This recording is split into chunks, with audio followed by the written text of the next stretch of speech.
pelo Felipe, é impressionante, pelo Rominho. Jamais esperava que isso fosse acontecer nesse sentido, né, assim, tal.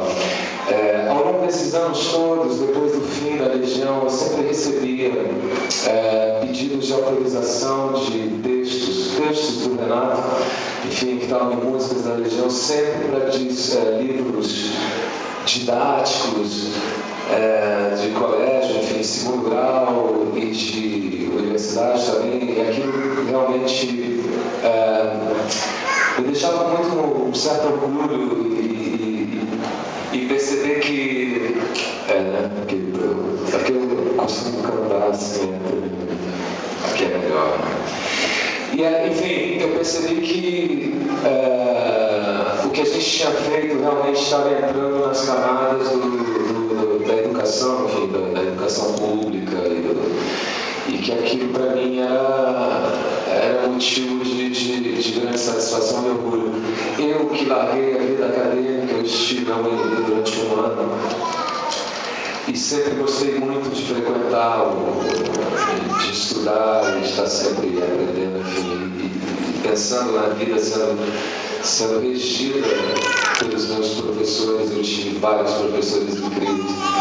Então, para mim, estar aqui, aqui com vocês na UERJ, a primeira vez aqui na UERJ, e logo essa arquitetura aqui que me lembrou um pouco, enfim, aquela coisa de Brasília dos anos 60, né? A UNB tem essa constituição meio assim de concreto e vidro, né? Assim, a gente tem o minhocão e tal, e os departamentos, os dormitórios, enfim. E aqui, para mim, sempre foi... eu me sentia muito bem ali. E aqui eu volto aqui, me lembrei dessas coisas todas. Mas enfim, infelizmente eu larguei a universidade para entrar numa banda de rock, e aí a gente fez essa história. E a história está no livro, e essa parte de Brasília é muito importante, muito interessante. Minha adolescência foi quando eu cheguei aos 14 anos e encontrei aquelas pessoas, fiz o ensino médio lá no Colégio Maristas. E lá conheci algumas pessoas, inclusive a Zélia Duncan, que era minha colega de sala, que enfim. E aí estava lá o Oswaldo Montenegro, e as histórias de Brasília, Nelson Piquet, campeão mundial de Fórmula 1, passou por ali também, ali na quadra, quando eu da primeira vez estive lá na 104. E essas histórias estão ali em Brasília, um lugar muito pequeno, um lugar de 200 mil habitantes, no meio do país, um lugar fora do eixo cultural, fora do Brasil praticamente. Um lugar meio maldito, em que as pessoas aqui do Rio de Janeiro amaldiçoavam sempre, porque tinham tirado a capital daqui e levado para aquele lugar.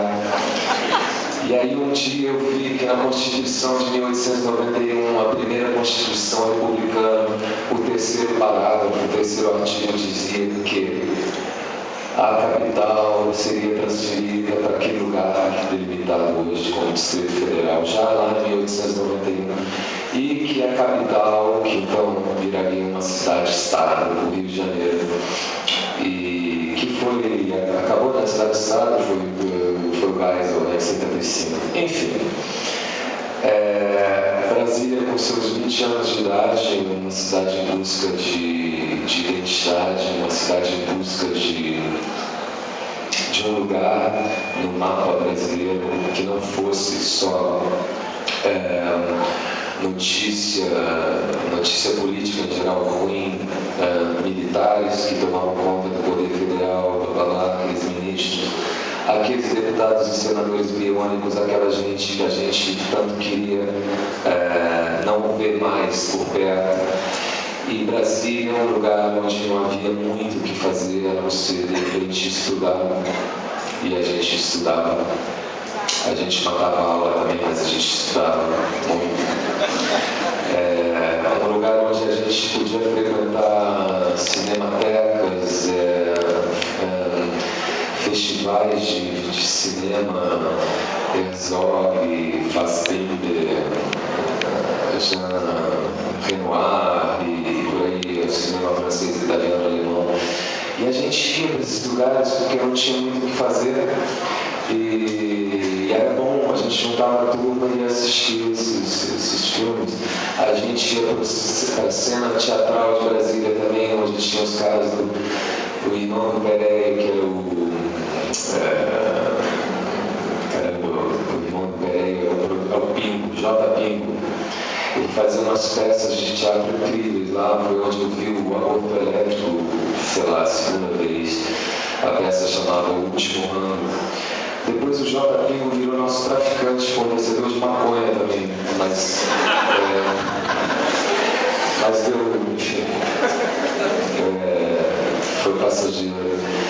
Então Brasília é esse lugar diferente, é um ambiente diferente, uma arquitetura muito diferente, um lugar que eu nunca vi igual, enfim, nunca tinha visto uma cidade realmente sui generis. E que eu acho que só ali poderia ter acontecido o que aconteceu, enfim, naquele momento. Deu o Aborto Elétrico, a Blitz 64, e depois veio o Slu, e as pessoas começaram a fazer bandas, até que eu fiz a minha primeira banda, o W, Reino Animal, então, enfim, foi um período bem rápido, de 6 anos. Um show só a gente fez, a banda era eu, o Dinho, o Louro e o Bonfá. E aí tinha um maluco tocando um teclado. A primeira banda que tinha um teclado em Brasília era o Fender Rhodes. Era uma banda instrumental, a gente tinha 5 músicas. Eu fui fazer um show na UNB, justamente da Estuarte 8, se eu não me engano. A guitarra estava desligada, enfim. Assim, não me interessava na vontade. Mas essa trajetória toda que eu digo, era um momento realmente que vivíamos esse processo de transformação, de redemocratização do país. Era um país muito fechado, as músicas eram submetidas à censura federal. Para você fazer um show no colégio, Alvorada, sei lá e tal, você tinha que submeter as suas letras. A censora, que era a Solange Teixeira, na época a gente ligava a televisão, qualquer programa, qualquer novela vinha censura federal, censura livre, censura 12 anos, estava assinado Solange Teixeira, você lembra? A censora morre. O Léo Jaime chegou a fazer uma música para ela, Solange, Solange. Enfim, era um momento muito duro e que lá em Brasília levou a gente a ir em frente, querer romper com essa situação toda, de certa forma.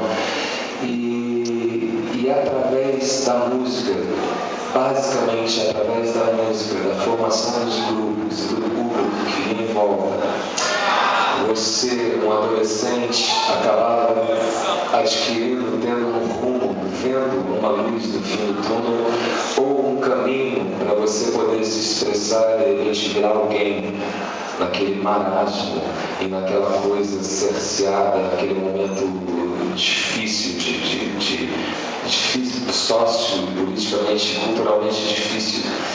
E quando as bandas em Brasília começaram a fazer um barulho, começaram a ter um público, um certo público, um pequeno público, as coisas foram tomando um teor mais interessante até a ruptura e o fim da ditadura.